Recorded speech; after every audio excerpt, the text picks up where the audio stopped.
অসমীয়া হয়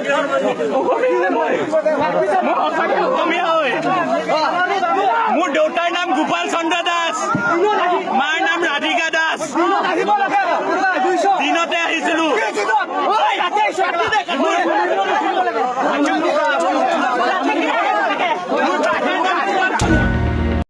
মই অসমীয়া, মোক নামাৰিব। মোৰ দেউতাৰ নাম গোপাল চন্দ্ৰ দাস।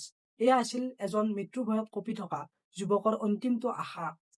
হাতযোৰ কৰিছিল, বাৰে বাৰে নিজৰ পৰিচয় দিছিল, কিন্তু সেইদিনা মানুহৰ ৰূপত থকা সেই দানৱ কেইটাই তেওঁলোকৰ একো কথাই নুশুনিলে। 2018 চনৰ 8 জুন কাৰ্বি আংলঙৰ পানীজুৰি গাঁৱত আচলতে হৈছিল কি? আজি প্ৰায় 7 বছৰ হৈ গল, তথাপিও কিয় ন্যায়ৰ কাৰণে আজিও কান্দি থাকিব লগা হৈছে নিজৰ মাক দেউতাকে?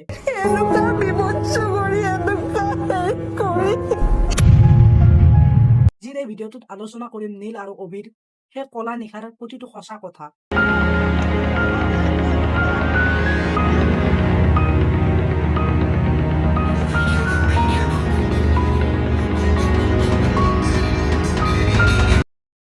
নীলোৎপল দাস আছিল এজন আন্তঃৰাষ্ট্ৰীয় পৰ্যায়ৰ সংগীত শিল্পী আৰু তেওঁৰ বন্ধু অভিজিত নাথ এজন ছাকচেছফুল বিজনেছমেন আৰু প্ৰকৃতি প্ৰেমী আছিল।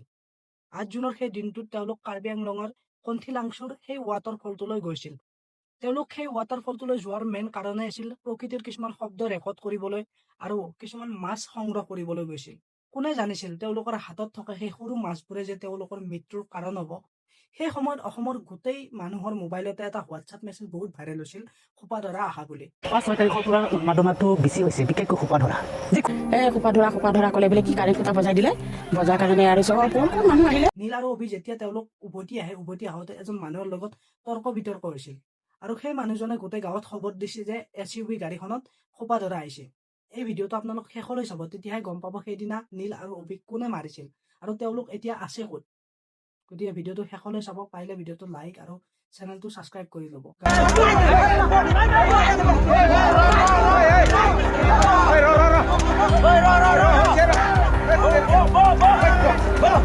ইমান সমাজত আজি সকলোৱে দাও কুঠাৰ লৈ আহিছে, একেবাৰে সিফালৰ পৰা কান্থিলাংচৰ পৰা আহিছে হেৰি লৈ বাইক লৈ তেতিয়াহ'লে মই কেনেকৈ যাম? মাজেৰে আহি থাকোঁতে দুয়োকে গাড়ীৰ পৰা টানি উলিয়াই আনি কোনোবাই লাঠিৰে কোবালে, কোনোবাই শিল মাৰিলে, কোনোবাই দাহেৰে মাৰিলে।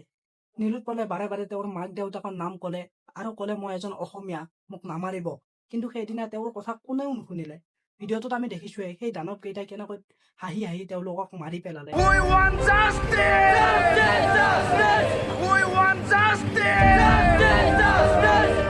আজি 2025 চন, 7টা বছৰ পাৰ হৈ গ'ল, 47 জনকৈ মানুহ গ্ৰেপ্তাৰো কৰিলে। কিন্তু আচৰিত কথা কি জানেনে? আজিও আদালতত বিচাৰ শেষ হোৱাই নাই, সেই বিচাৰ আজিও চলি আছে। আৰু আপোনালোকে ভাবে জুবিন দাই ন্যায় পাব বুলি?